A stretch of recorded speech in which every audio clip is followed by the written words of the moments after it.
আমার মাছ কাটাকুটা শেষ, এখন মাছের ঝাল ঝাল করে ঝোল করব। কার কার পছন্দ বাইং মাছ তরকারি অবশ্যই বলবেন।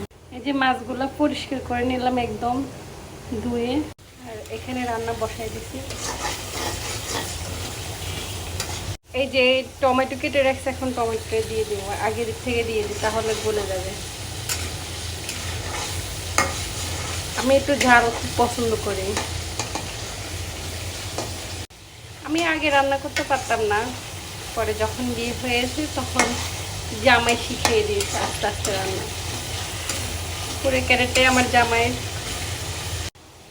আর এই মাছগুলো পরিষ্কার করতে অনেকটা কষ্ট হয়েছে, অনেকটা। তারপরও এক দুপুরে ক্লিন করে ফেলছি।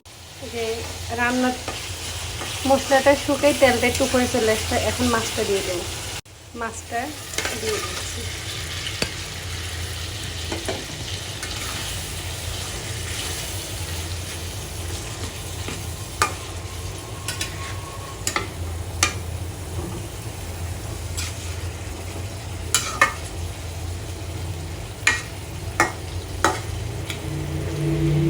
আর একটু হালকা আলু দিব আমার, কারণ আমার আলু খুব পছন্দ।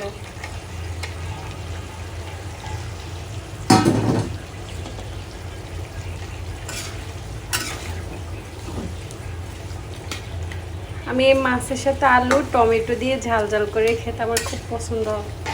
আমার খুব ভালো লাগে এটার স্বাদটা, জাস্ট সুপার হয় একদম। দিয়ে এখন ঢাকনাটা দিয়ে দেব। ঢাকনা দিয়ে দিব 5 মিনিটের জন্য।